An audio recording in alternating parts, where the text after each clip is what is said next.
Et Dieu a envoyé son Fils Jésus pour nous guérir. Et Dieu, il souhaite nous guérir dans notre corps, il souhaite nous guérir dans notre âme, et il souhaite nous guérir dans notre esprit. Voilà. Ce que Dieu veut faire, c'est une guérison intégrale. L'être humain est corps, il est âme, il est esprit, et il veut nous guérir intégralement. Alléluia. Voilà, la guérison. Alors, parlons de la guérison du corps. Voilà, on va juste lire un texte dans l'évangile de Matthieu, à propos de la guérison du corps. Matthieu, chapitre 4, verset 23.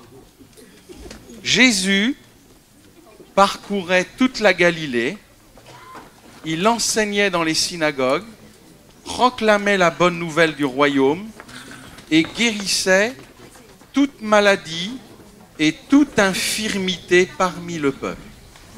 Sa réputation gagna toute la Syrie et on lui amenait tous ceux qui souffraient de maladies et de douleurs de divers genres, des démoniaques, des épileptiques, des paralysés, et il les guérissait.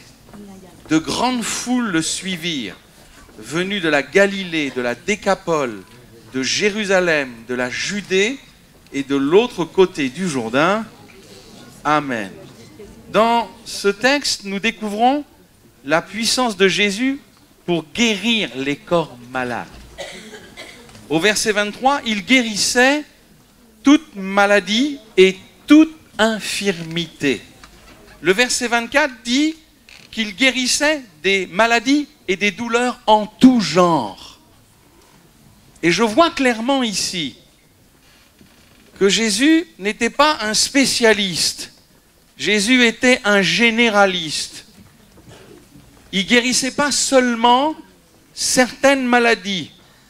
Il ne s'était pas spécialisé dans le relèvement de certaines maladies, mais c'était un généraliste. Il guérissait toutes les maladies, sans exception. Alors j'ai pris le temps de relever dans la Bible les différentes maladies que Jésus a guéries. Je les cite. Perte de sang, hémorragie, Jésus guérit. Paralysie, Jésus guérit. Lèpre, Jésus guérit. Fièvre, il guérit. Aveugle, sourd, muet, épilepsie, problème dorsaux, Jésus guérit. Même la mort, qui est la maladie incurable, la plus redoutable. Même ça, il relève d'entre les morts. À 3 reprises, Jésus ressuscite des morts. Donc Jésus a un pouvoir incroyable pour guérir les corps. Et j'ai cité 10 maladies, mais en réalité, il a guéri plus que 10 maladies, puisque la Bible dit que Jésus a fait encore beaucoup d'autres choses. Et que si on les écrivait en détail, je ne pense pas que le monde pût contenir tous les livres qu'on écrirait. Ainsi, Jésus, c'est un généraliste. Et quelle que soit notre maladie, il peut nous toucher, nous relever. Et cet après-midi, puisqu'on est dans une après-midi témoignage, on a bénéficié d'Antoine, on va écouter un témoignage de guérison physique. Marilyn a été guérie au niveau du cerveau, miraculeusement, par la puissance du nom de Jésus. Je vais lui demander de s'approcher. Je ne la vois pas. Où est-elle, Marilyn? Voilà. Et elle va vous raconter ce que le Seigneur a fait pour elle.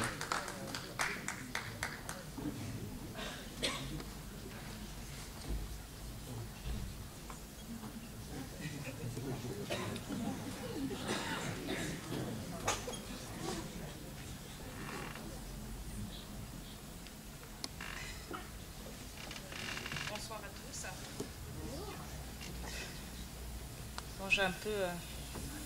vous m'excuserez. Hein. On va commencer. Ça fait 6 ans et demi que je suis venue au Seigneur. Et tout au début, j'ai eu des guérisons. Voilà, j'ai été guérie de la myopie. J'ai été guérie d'une neuralgie qui durait, ça faisait 5 ans. Et par la suite, ça faisait, il y a 2 ans, j'ai été guérie de ma tumeur à l'hypophyse. Et ça faisait 18 ans que je l'avais. Et j'avais été opérée 4 fois, j'avais une valve de dérivation. Donc, il y a eu un don qui a été donné, que j'ai pris pour moi, et que je m'y suis accrochée. Et au final, j'ai eu la valve qui a été déconnectée, mais je ne le savais pas. Donc le Seigneur, il permet par d'autres moyens, en fait, de savoir les choses. Et j'étais coincée au niveau du dos, et j'ai fait des examens, et c'est de là qu'ils se sont aperçus que j'avais la valve qui était déconnectée. Et donc, voilà, donc il a fallu repasser voir le neurochirurgien, tout ça. Et moi, j'étais pas inquiète. Donc, je me suis dit, le Seigneur, il m'a guérie.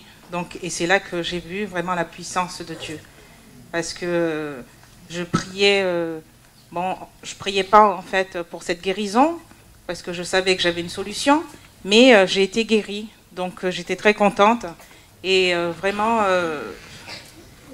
c'est vrai qu'on dit, si on a la foi comme un grain de sénévé, vraiment, il faut s'accrocher. Parce que si on lui fait confiance, voilà, il répond à nos prières. Il est le Dieu vivant, il est là, il nous écoute, parce que quelles que soient nos prières, si on est sincère, il entend nos prières. Donc, ne vous découragez pas, parce que même par la suite, bon, j'ai encore autre chose, mais je sais qu'il m'a déjà guéri. Voilà.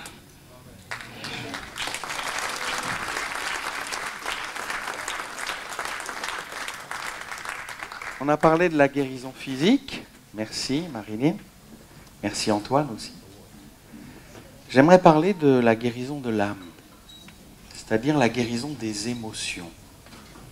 Jésus guérit nos émotions. Il est très fort. Et j'aimerais qu'on le découvre ensemble dans un texte, dans l'évangile de Luc, au chapitre 4 et au verset 16. Luc 4, verset 16.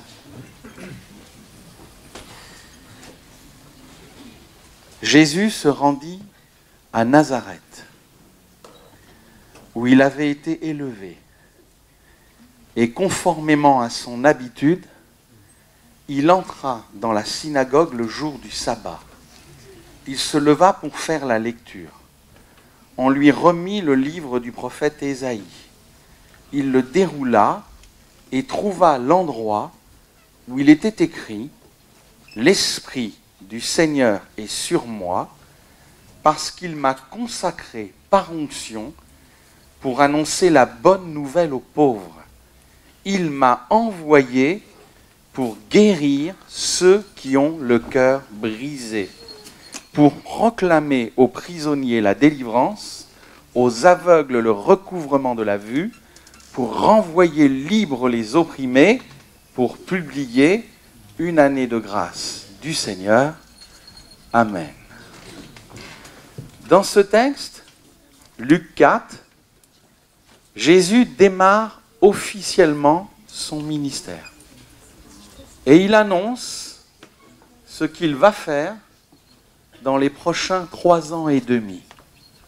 Il annonce 5 choses dans son programme. Et la deuxième chose qu'il annonce, c'est la réparation des cœurs brisés. Il dira, Dieu m'a envoyé pour guérir ceux qui ont le cœur brisé. La vie ne fait pas de cadeaux. Qui est au courant?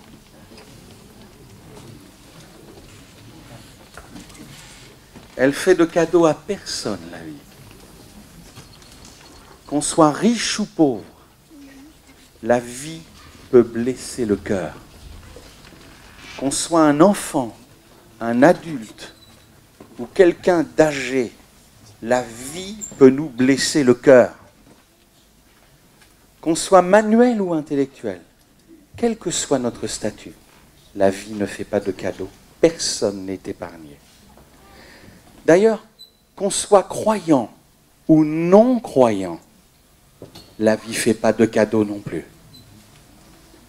Et bien souvent, la vie blesse notre cœur. Soit à cause de gens méchants, de gens durs, de gens cruels qui nous blessent, soit à cause de circonstances difficiles qui nous amènent à un chaos à l'intérieur. Et j'aimerais vous dire, quand la vie ne fait pas de cadeaux, Jésus est là. Quand la vie ne fait pas de cadeaux, Jésus est ému de compassion pour nous. Il nous aime profondément et il a été envoyé par Dieu le Père pour guérir nos cœurs brisés. Le mot brisé est fort. C'est un mot qui signifie casser en morceaux, qui signifie fracasser, qui signifie broyer. C'est un mot fort. Jésus vient pour guérir le cœur en morceaux. Jésus vient pour guérir le cœur fracassé. Jésus vient pour soigner le cœur broyé par la vie, par les gens, par les circonstances difficiles. C'est le ministère de Jésus, soigner nos cœurs blessés. Dans l'évangile de Jean, au chapitre 11, je découvre Jésus ému par la douleur, ému par les blessures du cœur. Dans Jean 11, on annonce à Jésus que son ami Lazare est mort. 4 jours plus tard, il arrive et il découvre un spectacle douloureux. La Bible dit que, voyant pleurer Marthe, voyant pleurer Marie, voyant pleurer la famille, voyant pleurer tous ceux qui étaient avec elle, Jésus fut ému. Jésus frémit en son esprit.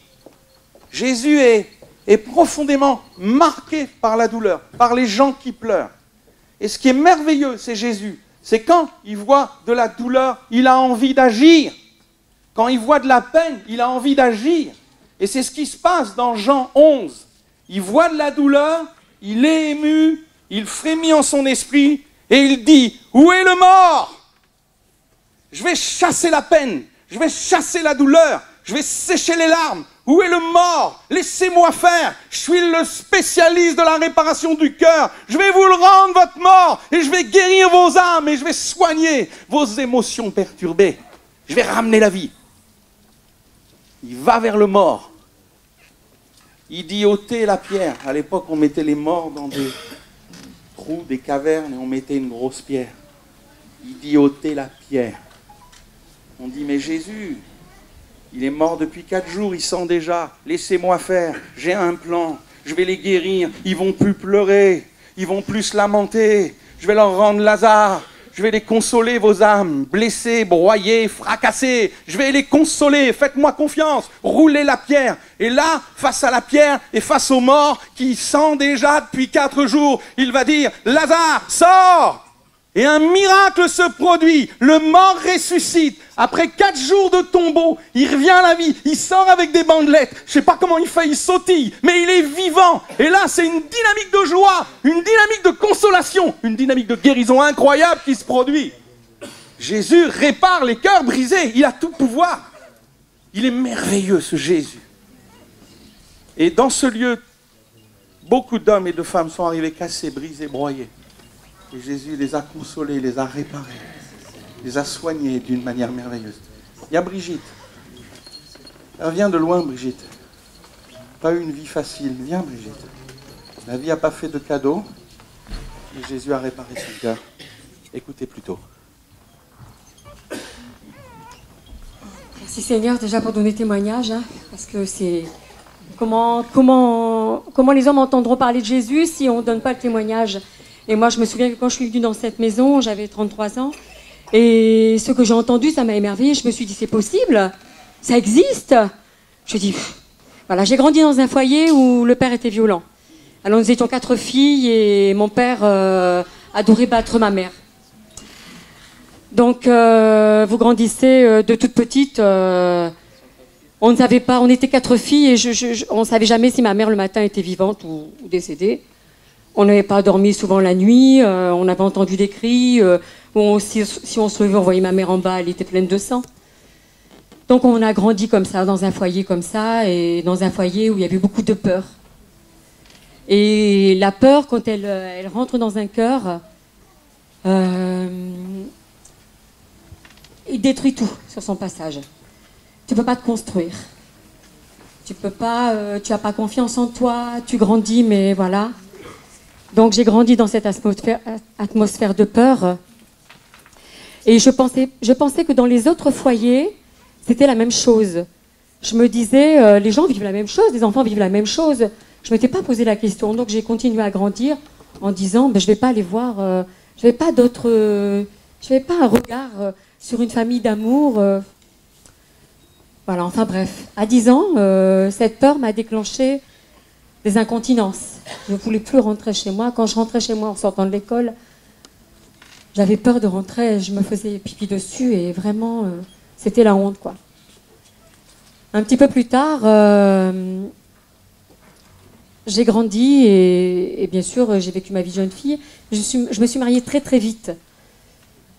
Je me suis mariée avec un monsieur qui avait une vie d'enfant très très jolie, dont un papa et une maman très présentes.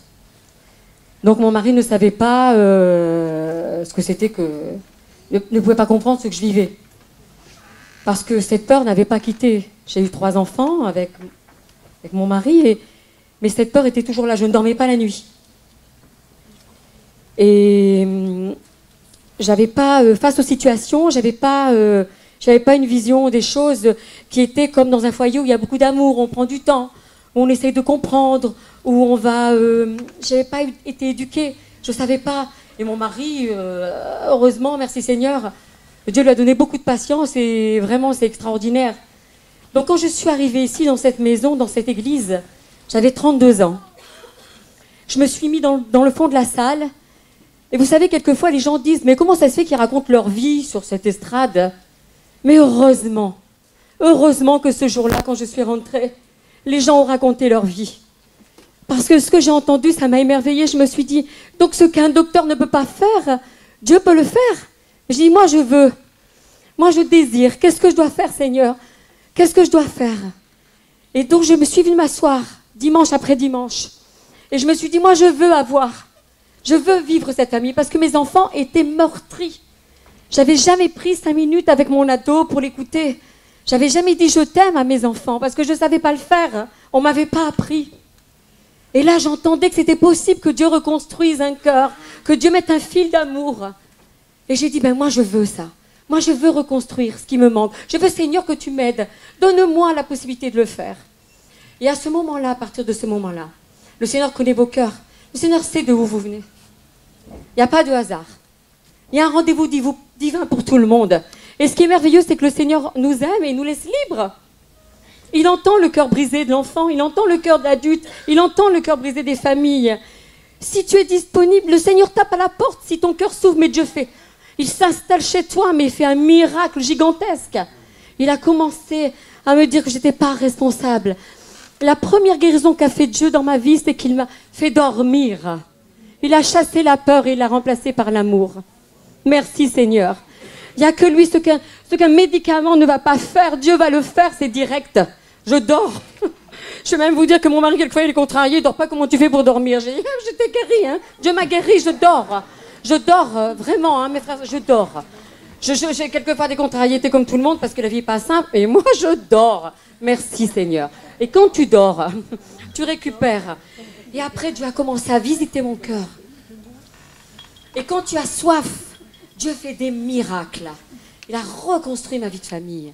J'ai plus commencé à dire à mon mari, à expliquer à mes enfants que je n'avais pas grandi dans un foyer où il y avait de l'amour. Je ne sais pas pourquoi. Je ne sais pas pourquoi c'est permis.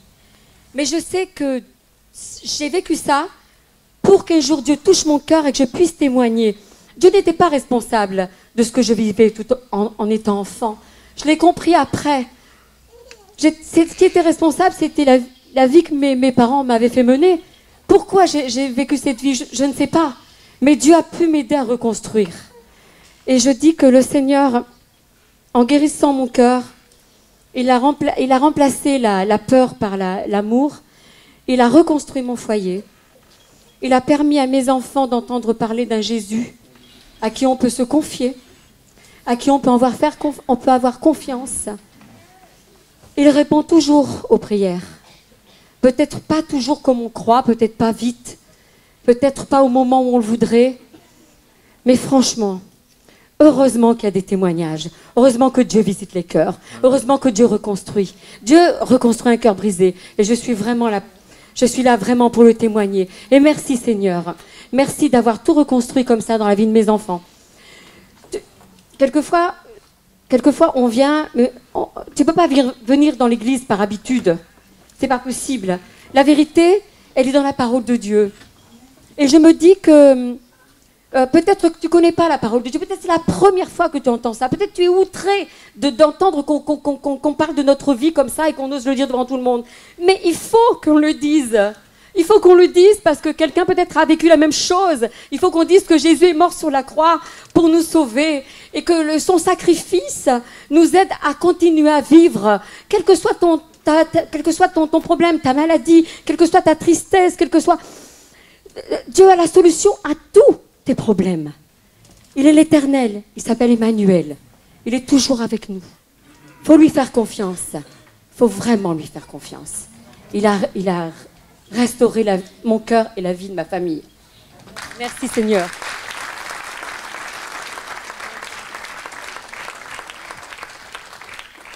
Vous savez, la guérison physique et la guérison du cœur, ça n'arrive pas qu'aux autres. Ça n'arrive pas qu'aux autres. Mais ça peut arriver à chacun. Parce que devant Jésus, il n'y a pas de favoritisme. Tout le monde a sa chance. Pour terminer ces moments, j'aimerais parler de la guérison de l'esprit. C'est quoi l'esprit? L'esprit, c'est une dimension spirituelle en chacun de nous. C'est une partie invisible, mais bien réelle, qui permet de communiquer avec Dieu et de recevoir les bienfaits de Dieu, sa paix, sa joie, sa force, sa sécurité, son autorité. On a en nous un esprit que n'ont pas les animaux, qui nous permet de capter Dieu, qui nous permet de recevoir ses grâces. Et chez certains, cet esprit, il est malade. Et il a besoin de guérison. Et cet esprit qui est malade, ça s'exprime de deux manières. Soit, je veux pas Dieu, il m'énerve Dieu. Je coupe avec Dieu. Ces bondieuseries, ça m'énerve. Je n'en veux pas. Ça témoigne que quelque part en moi, mon esprit est malade. C'est la première expression d'un esprit malade qui empêche de communier avec Dieu. Puis la deuxième expression, c'est je le cherche. Je voudrais être béni. Je prie. Je demande des réponses. Mais ça ne vient pas. Le ciel est fermé. Il n'y a pas d'écho. Il n'y a pas de retour.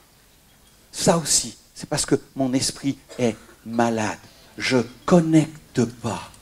Et j'aimerais vous dire cet après-midi, il a le pouvoir de guérir notre esprit et de nous reconnecter avec lui. Jésus est venu pour nous connecter avec Dieu.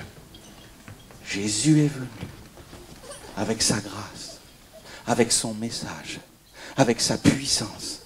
Il a pris la main de Dieu. Il a pris ma main Et il les a rassemblés, il les a unis pour une connexion nouvelle, pour un lien divin avec sa présence. Et grâce à l'Esprit qui est guéri, je reconnecte 2 fois dans ma vie. J'ai été guéri d'un esprit malade 2 fois. La première fois, j'étais déçu par Dieu. Mon esprit était blessé, malade. J'en voulais plus. J'étais en colère contre lui. Et quand il se passait des choses, je disais, c'est psycho. C'est de la manip. C'est pas réel. C'est pas Dieu. C'est humain. Le pasteur, il manipule. Le pasteur, il contrôle. Le pasteur, il met l'ambiance. Il n'y a rien de divin. Il n'y a pas de Dieu. J'étais en colère contre lui. Mon esprit était malade. Puis un jour, il est venu. J'avais 16 ans. Il m'a guéri. Et j'ai reconnecté. La deuxième fois, des années plus tard, j'étais très en colère contre un être cher. Et j'ai perdu ma relation avec Dieu. Ça ne connectait plus. Mon esprit était malade. 1 an, ça a duré. J'étais à l'armée. Et après 1 an, j'ai senti que ça me manquait. J'ai senti qu'il y avait un vide à l'intérieur. Et j'ai voulu revenir vers lui. Mais j'y arrivais pas. Je priais, rien. Je lisais la Bible, rien. J'allais à l'église, rien. Et pendant des mois, le ressort était cassé. Mon esprit était malade. Ça ne connectait plus. Vous savez ce que j'ai fait? J'étais militaire. J'ai pris une journée de repos. Et je suis parti marcher toute la journée. Et j'ai dit à Dieu, je veux retrouver le lien. Je veux retrouver la connexion. Je m'en fous. Je ne rentrerai pas à la caserne. Ils me signaleront déserteur. Mais je m'en fous. Je veux retrouver le lien. Je suis parti une journée. Et ça ne venait pas. Puis après des heures, des kilomètres de marche, je me retrouve dans un champ. Et là, je réalise que ce n'est pas Dieu le problème, c'est moi le problème. Et je m'effondre là. Et je lui dis, pardon, c'est pas toi qui as coupé, c'est moi qui ai coupé. Et je te demande pardon. Quand j'ai dit pardon à Dieu, quelque chose de merveilleux est venu sur moi. J'ai retrouvé cette présence. J'ai retrouvé son amour. J'ai retrouvé sa paix. J'ai retrouvé sa vie en moi. Et je suis rentré le soir, il devait être 11h minuit à la caserne. J'avais retrouvé le lien divin. Alléluia. Notre esprit peut être malade, mais il veut le guérir pour que je reconnecte.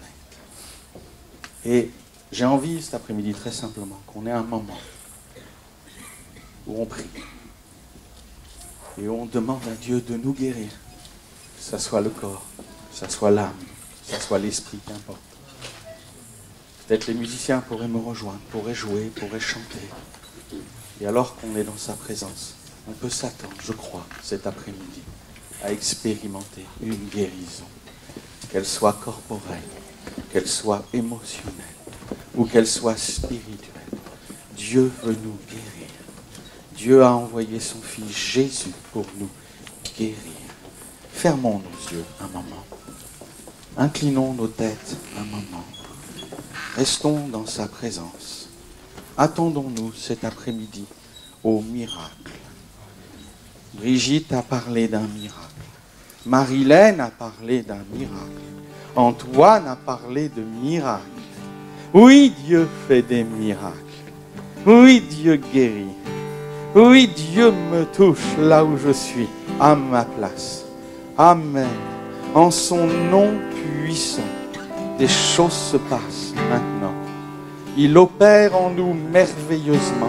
Alléluia. Et je vous invite, vous qui êtes présents cet après-midi, juste à vous lever à votre place. Si vous avez besoin de guérison, quelle qu'elle soit, corporelle, émotionnelle ou spirituelle, levez-vous à votre place. Nous voulons maintenant invoquer Dieu, invoquer Jésus, celui qui donne la vie aux morts. C'est ce que dit la Bible. Il appelle les choses qui ne sont pas comme si elles étaient. Il donne la vie aux morts. Ton corps est comme mort, il le ramène à la vie. Ton cœur est comme brisé, cassé, il le ramène à la vie. Ton esprit, il est abîmé, il est froissé, ça ne connecte pas, il va ramener à la vie. Mon Dieu, c'est le Dieu de la vie, le Dieu du relèvement, le Dieu de la guérison. Et alors que tu ouvres ton cœur et que tu t'attends à lui, maintenant va prendre place un miracle. Reçois le miracle du Seigneur Jésus cet après-midi. Tu vois ces bien-aimés debout, ces bien-aimés qui demandent une guérison, qui demandent une intervention, qui demandent un miracle, soit dans le corps, soit dans l'âme, soit dans l'esprit. Fais-le maintenant, je te prie. Étends ta main, touche-les, bénis-les, relève-les, ramène la vie, s'il te plaît. Je m'attends à toi, tu es merveilleux. Tu n'es pas un mythe, tu n'es pas une légende, tu es bien réel, tu nous aimes, tu es mort à la croix. Tu as donné ta vie pour nous sauver. Tu veux nous bouleverser. Tu veux faire de nous des hommes, des femmes nouvelles. Tu veux nous communiquer ta vie éternelle, cette qualité de vie merveilleuse. Et je la reçois, je la reçois, je la reçois cet après-midi. Je l'accueille par la foi. Tout est possible à celui qui croit. Par la foi, le ciel s'ouvre. Je crois, alors je reçois. Je crois, alors il agit. Je crois, alors il me bénit. Voilà, nous croyons. Nous recevons, nous t'accueillons. Et nous te disons, Seigneur, bénis-nous, touche-nous, guéris-nous maintenant. Opère avec puissance et fais du bien aux uns et aux autres. Passe dans les rangs. Passe dans les rangs, Jésus. Passe dans les rangs, comme dans tes campagnes autrefois. Tu passais au milieu de la foule. Tu guérissais l'un, tu guérissais l'autre. Tu opérais des miracles, une force sortait de toi, les guérissais tous. Tu fais cela, tu passes dans les rangs, tu bénis l'un, tu bénis l'autre. Je crois, je m'attends maintenant à une action merveilleuse de Dieu. Je crois qu'on va avoir des exaucements, je crois qu'on va avoir des réponses. Je crois que d'autres amis vont pouvoir raconter combien Dieu a béni, agi encore. Je crois que la guérison n'est pas seulement pour les autres, mais c'est aussi pour moi. Je le crois et je le reçois. Merci Seigneur pour ta vie qui se répand au nom de Jésus. Amen. Soyez bénis, chantons, louons le Seigneur. Alléluia.